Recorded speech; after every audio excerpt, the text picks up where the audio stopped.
On July 8, 1875, the crew of the British whaling ship Pauline watched something happen off the coast of Brazil that none of them had words for. Captain George Drevar recorded it in his logbook and later published a sketch of the scene in the Illustrated London News. A sperm whale, one of the largest predators in the ocean, was wrapped in the coils of a giant squid. The squid's arms were looped around the whale's body and head, and according to the crew's account, the whale was pulled beneath the surface repeatedly in what looked less like a hunt and more like an actual fight for survival.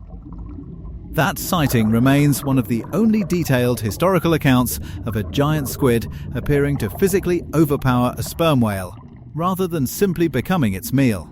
And it raises a question marine biologists still can't fully answer with confidence. In a fight this one-sided on paper, is there ever a version where the squid actually wins? You'd assume the answer is basically no. Sperm whales are the primary natural predator of giant squid, built with a body specifically engineered to hunt them at depth.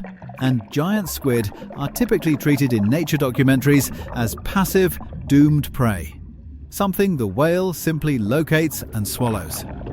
The evidence tells a more complicated story, and it starts with something you can find on almost every adult sperm whale ever examined: circular scars.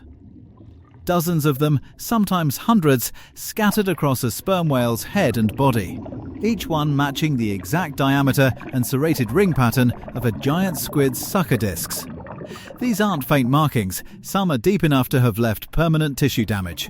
And they're not rare. Researchers examining sperm whale carcasses have documented this scarring on the overwhelming majority of adult males studied. That alone tells you the standard version of this hunt, the one where the whale simply grabs and swallows, isn't accurate. Every one of those scars represents a moment where a squid, already being attacked by an animal roughly 10 times its size, fought back hard enough to leave a lasting mark.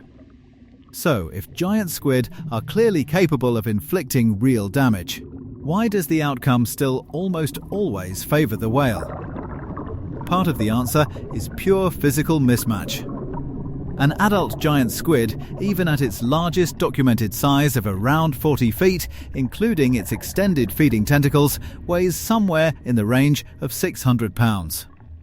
An adult male sperm whale can weigh over 40 tons, more than 130 times heavier. The squid's arms, while lined with sharp sucker-ringed weapons capable of tearing skin, are built from soft muscular tissue with no bone or rigid structure behind them. A sperm whale's jaw, by comparison, is lined with up to 50 conical teeth, each one capable of clamping down with bone-crushing pressure, in a straightforward contest of raw physical force. The whale simply outclasses the squid by an enormous margin. But raw force isn't the whole story, and this is where the Pauline sighting and a small number of other documented encounters become genuinely interesting. Marine biologists who have studied sperm whale mortality have identified rare cases where an adult whale was found dead with squid remains lodged in its throat or blocking its airway, not digested, not partially consumed, but stuck, as though the whale had attempted to swallow prey too large or too actively resisting to get down safely. A giant squid's beak, the only rigid part of its entire body, is made of dense chitin sharp enough to cause internal injury if a whale attempts to swallow the animal while it's still fighting. In an environment 3,000 feet below the surface, in total darkness, with no way to surface quickly for help, an injury like that doesn't need to be fatal on its own. It just needs to compromise the whale's ability to feed, breathe efficiently, or continue hunting at the pace its massive body demands, and the consequences compound from there. This is likely the closest thing to what the Pauline's crew may have actually witnessed. Not a squid strategically overpowering a whale in any competitive sense, but a specific chaotic moment inside an active kill. A squid using every physical weapon available to it during the final, desperate seconds of an attack, in water shallow enough for the entire struggle to become visible at the surface. Most of these battles happen thousands of feet down, completely invisible to any human observer. The Pauline crew may simply have caught the rarest possible version of this hunt, one dragged briefly into view. There's also a detail about the squid's own body chemistry that makes this fight even more desperate than it looks on paper. Giant squid, like most deep-sea cephalopods, maintain buoyancy using ammonium chloride solution stored throughout their tissue, rather than the fat reserves most marine animals rely on. This is part of why a giant squid's flesh is famously unpalatable and ammonia-rich. But it also means the animal has almost no fat cushioning anywhere on its body to absorb the impact of a bite. Every strike from a sperm whale's jaw lands directly against muscle and organ tissue, with none of the protective buffering that a blubber-insulated seal or a fat-reserved fish might have. The squid isn't just outweighed, it's structurally almost defenseless against blunt trauma, which makes the fact that any of them manage to leave lasting scars on their attacker even more remarkable. Researchers have also pointed to the squid's decentralized nervous system as part of the explanation for why some individuals seem to keep fighting well past the point most animals would go still.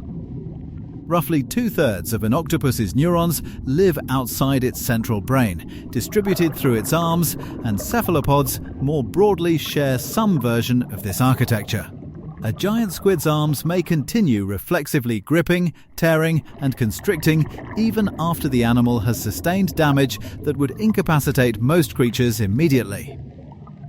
It's less a conscious act of defiance and more a nervous system that simply doesn't shut off the fight the way ours would.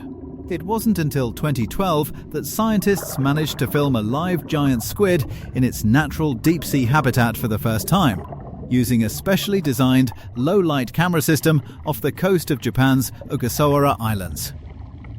Even that footage, groundbreaking as it was, showed the squid calmly investigating a bait line rather than locked in combat with a predator.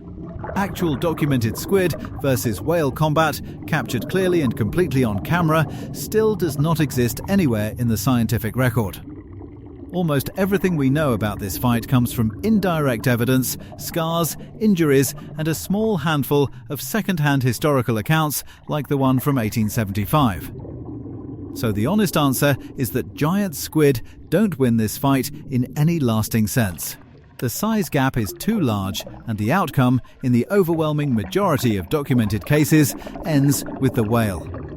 But the squid isn't passive prey either.